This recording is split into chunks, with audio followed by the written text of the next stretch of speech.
What is going on, guys? Welcome back. Commentary for you. Want to thank my sponsor, Steel Supplements. Link, discount code down in the description. Also, talk about it all the time. My Glance LED keeps you updated with everything going on in the world of sports. Right now, I'm watching the entire pre-roll of MLB games today with the over-under, with the betting odds, because you guys know I love to bet on sports. Absolutely change the way you do just about anything in your life. Always staying up to date with sports, weather, news, stocks, and of course, no subscription fees. Best price in the pin comment. Madden came out this morning with their deep dive. And let me just say, so much of this contradicts itself, number one. But more importantly, if you just took away the branding and imaging, you would have no idea as to when this was actually being connected to a game. Some of these things, in fact, we've been sold in the past as far back as Madden 13, which kind of again works to my concept that EA is dependent on gamers giving up the game or outgrowing gaming, if you will, which a lot of us don't do, and then bringing back things from the past that would be new to a gamer that hasn't played within the last 10 or 12 years, but is simply rehashed to a gamer that has. So we start with Boom Tech, and they talk about blending field sense with physics. And this is going to form this kind of hybrid tackling system. And with that is going to have balance logic and user timing for the hit stick. And I am all for user timing. However, when they start to talk about how plays are going to be handled when it comes to tackles, it's going to be three different facets: pre-impact, impact, and post-impact. And they show us that this pre-impact phase is actually the start of a tackle animation. So that's going to have the ball carrier bracing for impact. Now, in the past, they admit that when this has happened, and we've spoke about this at length, you lose user control as the ball carrier. You are simply just watching the play as it goes, and the animations get selected. However, what they're promoting now is that's not going to happen. Now you can branch off that initial tackle animation, and that is what is going to be what brings in the other two levels of impact and post-impact. And I can already tell you what the issue with this is going to be, because the defense does not have this same level of response. When it's just, let's say, two users, and both of you are trying to tackle each other, if you're giving the offensive player all this control, there's nothing the defender has to negate that. And that's where a game loses, literally and figuratively, balance in its gameplay. Because what it's saying is the game is going to allow for some mechanics, but the rest is going to go through in-game calculations, which brings us right back to dice rolled animations. This also seems like it would be easily, I don't want to say cheated because that's not the right word, but when they show the player numbers, I would immediately question, is there a variance to this? As the player is running, are their speeds changing?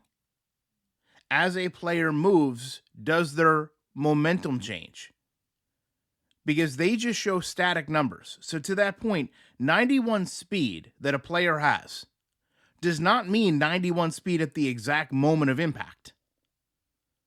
So also, when you look at your ultimate team variations of players, you would think that those numbers would be easily elevated to have more successful tackles, because EA would know the numbers that truly factor in.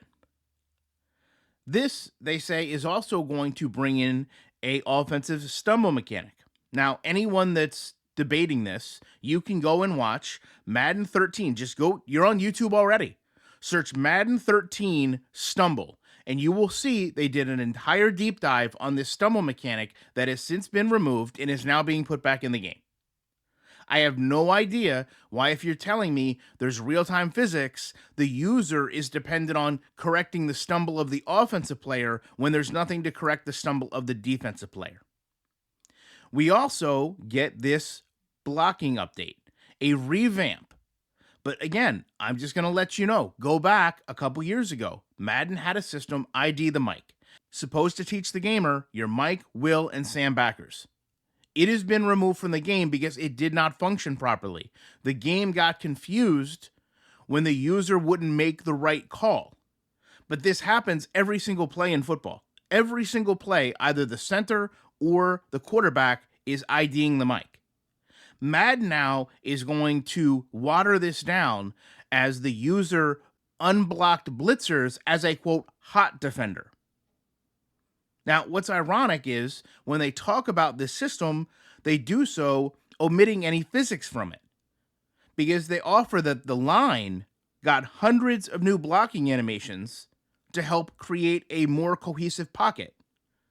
So if you're putting real-time physics in and you're selling us how this changes the game through tackles, how is this not also changing through the line? Because most impact happens on the line. Every single play, you have impact on your offense and defensive linemen. Yes, tackles have that same impact, but think of all the times that impact is really not as important. When a player doesn't get tackled and runs into the end zone, when a player scores in the end zone and is never touched, when a defender uses the sidelines as an additional defender to force a player out. So those are all times that, your real-time physics tackling isn't going to impact the game, but it could impact the game every single snap up to 8, 10 times? But instead, they don't have that. It doesn't make any sense. We also get catching animations, which has a new spectacular catch button. And again, this is tying an animation, spectacular catch animation basket, to a player. Now we can branch them. We actually see Terry McLaurin have a ball shift in the air for a spectacular catch with a touchdown. They then go into the ball carrier control and the hezzy stick adjustments. Showing back jukes and spins and talking about real-time physics is astonishing to me because they are animations. If you have real-time physics and a back juke, that is going to be the most detrimental thing that a running back, a ball carrier could do, because if momentum matters, you've stopped all your momentum, and now any player running down and hitting you is going to cause an issue. But they don't talk about these things when going over these, hezzy sticks. They then go over some pre-play animations they've added, which are basically just modifiers, running style variations for superstar players, and then more plays, more routes. They close, and this is what I mentioned in a prior video. I said a lot of people are saying, oh, NCAA plays nothing like Madden. But we've really, outside of the beta, not played Madden yet to know that Madden isn't playing just like NCAA at this moment. They carried over the defensive switch stick, which I would say has been one of the least well-received improvements, if you will, to college football. For years, we were able to switch a player with just the top of a button, and yes, you had issues where the right player wouldn't always be assigned, but collectively, just about all sports games have done this a specific way with very little issue.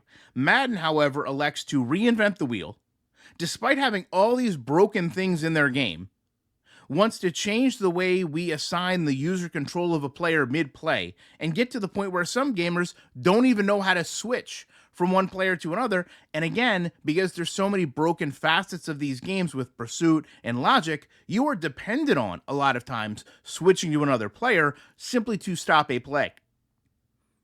Love to know your guys' thoughts on this. Appreciate you watching it. I will be back in the week with more commentary.